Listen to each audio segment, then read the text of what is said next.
What up, y'all? It's your boy, Mr. Downtown Melo, and you're listening to the Entertainment Report on iHeartRadio, live from Dubai for Monday, August 15th, 2016, delivering some major stories and trends going on in the world of entertainment and beyond. You can follow the show on Facebook, Twitter, or Instagram, facebook.com/The Entertainment Report with Ray Melo, that's RAYMELO, on Twitter at The Enter Report, or on Instagram at The Entertainment Report. You can listen to the show anytime you want on iHeartRadio. Just go to iHeart.com or your iHeart phone app, search for The Entertainment Report, and it'll take you to the page. I hope everyone had a fantastic weekend. The rebellion is on the offense against the Empire in the new story trailer for Rogue One: A Star Wars Story. The clip released Thursday during NBC's coverage of the Summer Olympics features main protagonist Jyn Erso, played by Felicity Jones, as she accepts a dangerous mission to steal the plans to the dreaded Death Star. Erso's ragtag team of rebel fighters who accompany her on her journey are highlighted as well, including main partner and co-pilot Cassian Andor, played by Diego Luna, a grizzled soldier, Baze Malbus, played by Yang Wen, a spiritual warrior who believes in the Force, Chirrut Imwe, played by Donnie Yang, and a tall, reproposed Imperial droid, K-2SO, played by Alan Tudyk, who gives the team their odds of surviving. Saw Gerrera, played by Forrest Whitaker from Star Wars The Clone Wars, but now much older, also appears to offer Erso some sagely advice, along with former Imperial pilot Bodhi Rook, played by Riz Ahmed, and the white-suited Imperial military director Orson Kenrick, played by Mendelsohn. Erso mentions in the trailer, as the Empire readies their planet-destroying weapon, there isn't much time, every day they grow stronger. As the trailer concludes, iconic franchise villain Darth Vader is teased as she's shown from behind, letting out one of his signature breathes. This will mark the first time Vader is seen in a film since 2005 with the release of Star Wars Episode 3, Revenge of the Sith. Rogue One: A Star Wars Story arrives in theaters December 16th, 2016. And in a related story, classic Star Wars character Lando Calrissian is set to appear again as part of Disney's upcoming Han Solo spin-off film. According to The Wrap, the studio is now casting a young Calrissian to join his smuggling best friend Solo, played by Aiden Enright, who was officially announced to be taking over the iconic role back in July.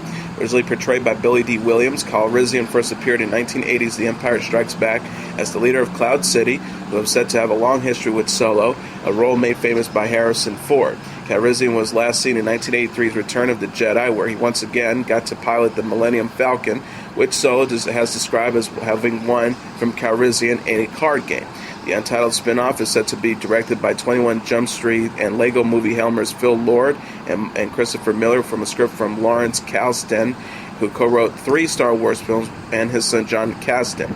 Kasdan said previously of the film's plot, "It will not be here's where Hans was born and this is how he was raised. I think what it will be is like he was 10 years earlier. Maybe a little earlier, you'll get a glimpse." Han Solo's Star Wars spin-off is due in theaters May 25th, 2018. British actor Kenny Baker, best known for his portrayal of the beloved droid R2-D2 in the first 6 Star Wars movies, died Saturday. He was 81. The New York Daily News and the Hollywood Report confirmed the death of the film icon, who stood 3'8" and wore a robot suit for his most famous role.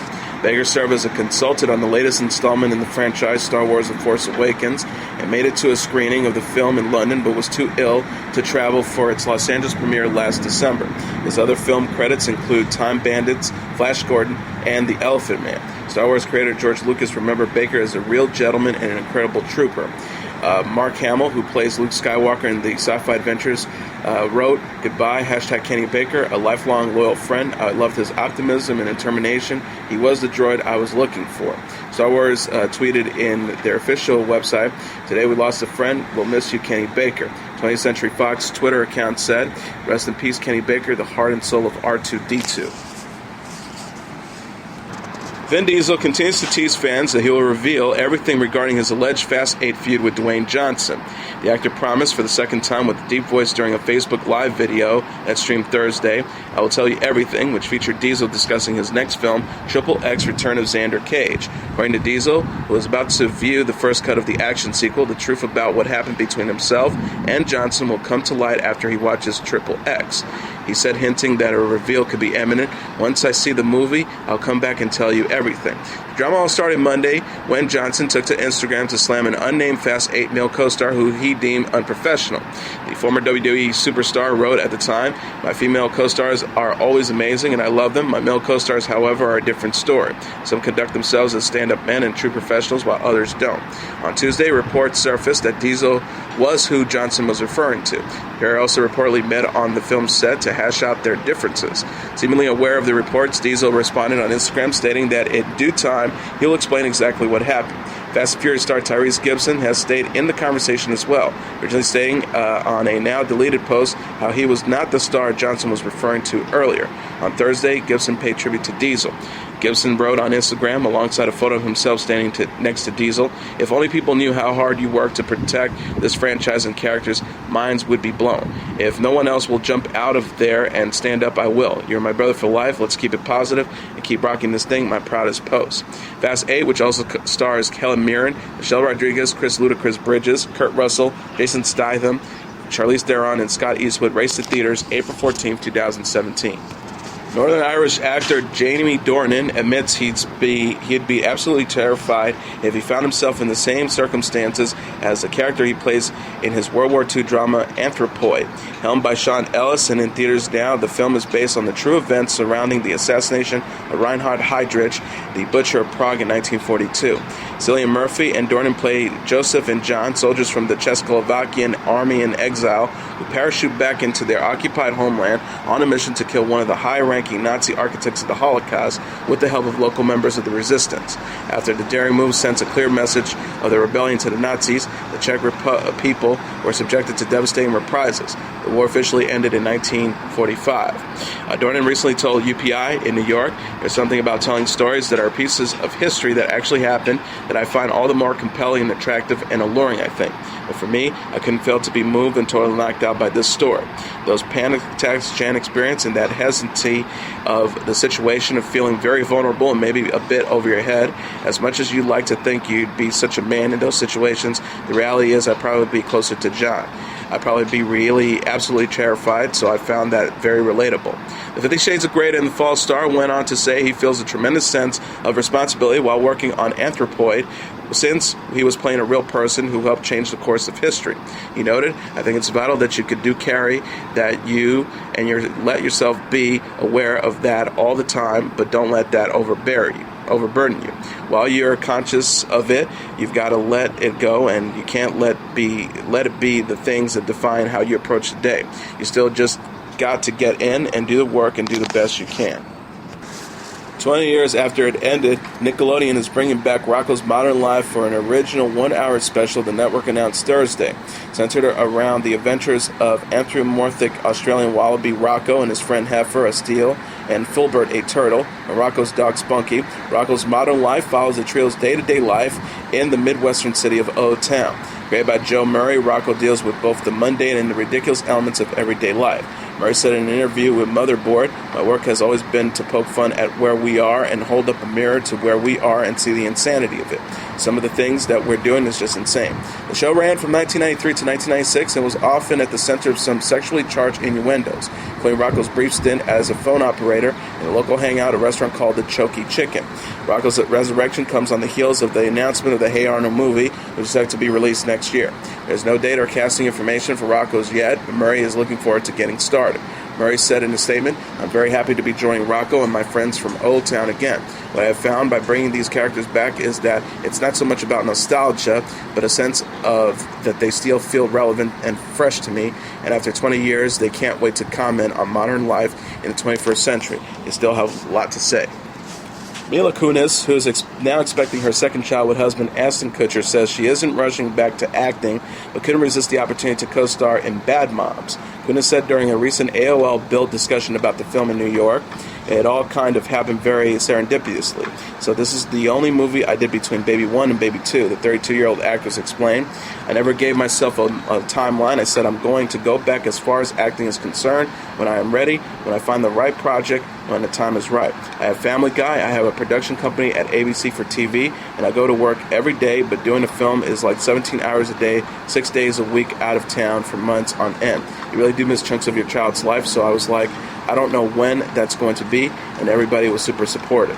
Kunis then recalled how a friend passed her the script for Bad Moms when her daughter Wyatt was about 3 months old. And although she said she devoured it as if it was a good book, she insisted she didn't consider it as a source of a possible job at first.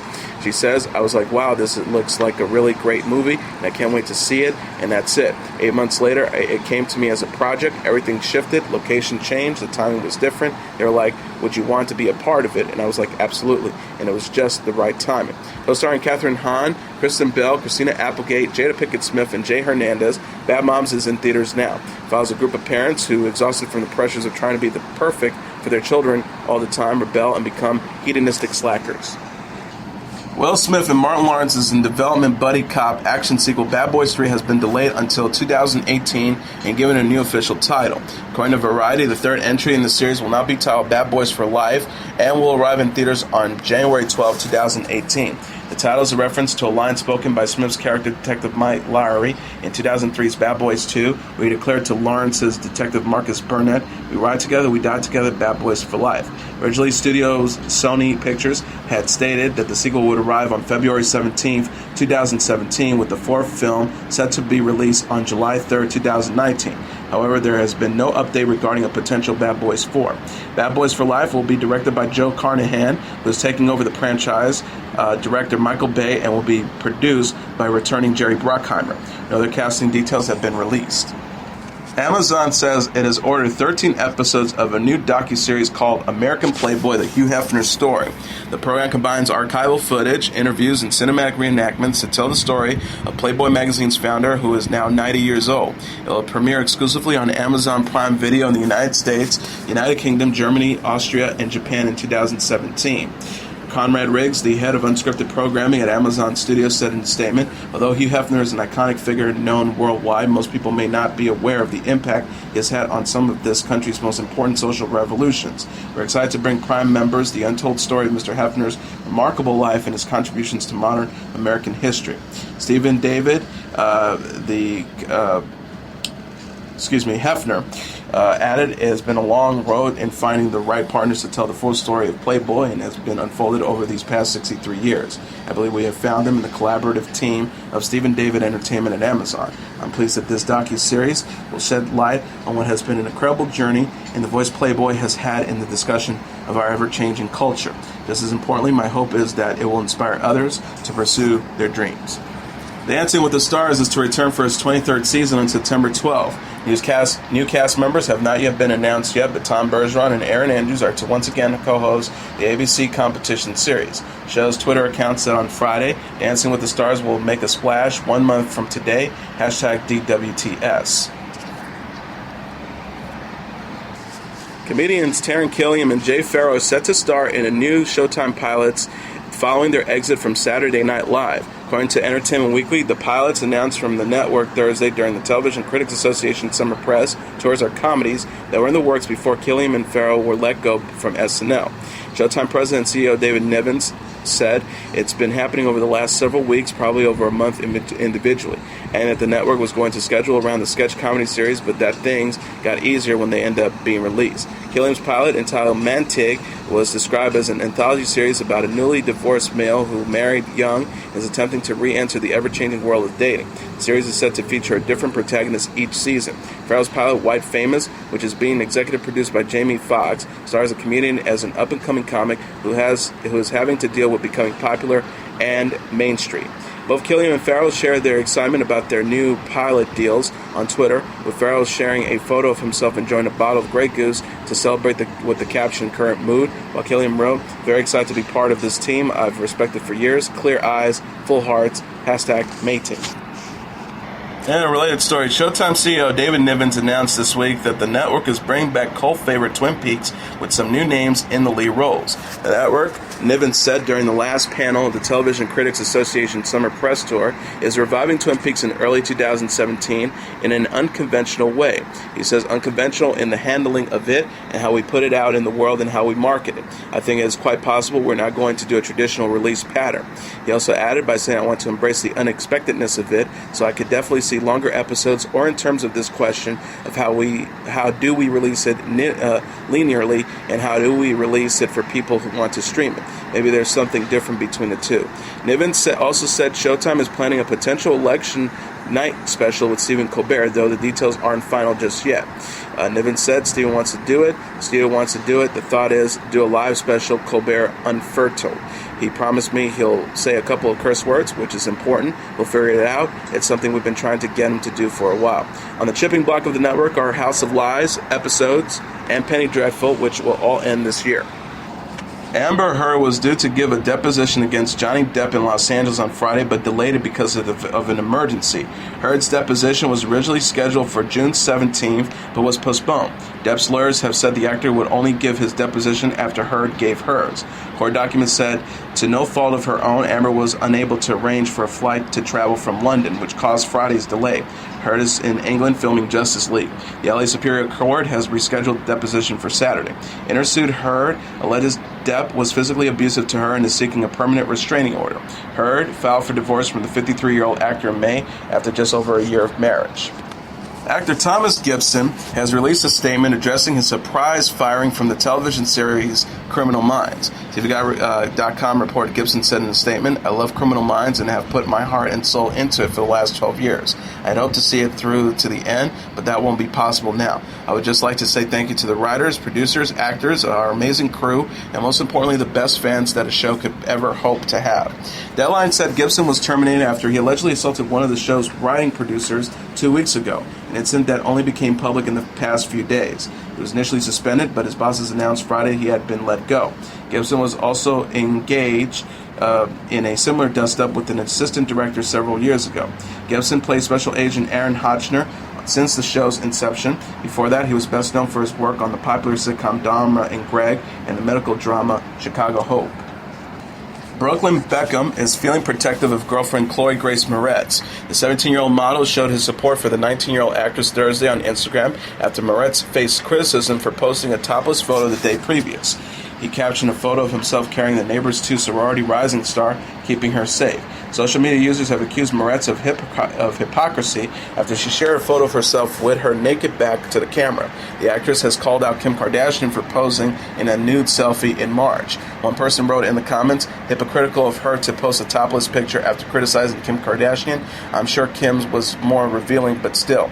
Another wrote, she has every right to, but I think it's hypocritical of her when she preached so much about someone else doing it. Moretz has accused Kardashian of failing to teach young women that we have so much more to offer than just our bodies. The actress stood by her comments in a subsequent interview with Glamour. She told the magazine that picture wasn't linked to body confidence. It was done in a slightly voyeuristic light, which I felt was a little inappropriate for a young woman to see. She also added, I would hate for young women to feel they need to post certain photos in order to gain likes, retweets, favorites, and male attention. It wasn't slut-shaming. In a very scary situation, the Rio Olympics took a turn on Sunday when Team USA swimmer Ryan Lochte was robbed by a group of people carrying guns and knives, his mother Ileana Lochte told USA Today. USA Olympic Committee spokesperson Patrick Sandusky confirms, saying that the team had left the French Olympic team's hospitality house and was headed for the athletes' village when the incident took place. Sandusky says the taxi was stopped by individuals posing as armed police officers who demanded the athletes' money and other personal belongings, adding that the four swimmers are safe and cooperating with authorities. After the incident, Lochte texted his mom about what transpired and assured her that he was okay. Lochte's mom told USA Today, I think they were all shaken up. There were a few of them. They just took their wallets, and basically that was it. The tight race for the gold between American Lochte and Michael Phelps has been exhilarating for swimming fans. Lochte stands alone as the second most decorated male Olympic swimmer in history, with Phelps standing between him and the top spot. Lochte leaves the Rio Olympics as a 12-time medalist, 6 gold, 3 silver, 3 bronze. As a team member, he holds a world record in the 200-meter freestyle relay. Individually, he holds the world record in the 100-meter melody, the 200-meter melody, and the 400-meter melody. Kevin Hart has married his longtime girlfriend Aniko Parrish in Santa Barbara following a 2-year engagement. People magazine said the couple exchanged vows in front of family and friends this weekend.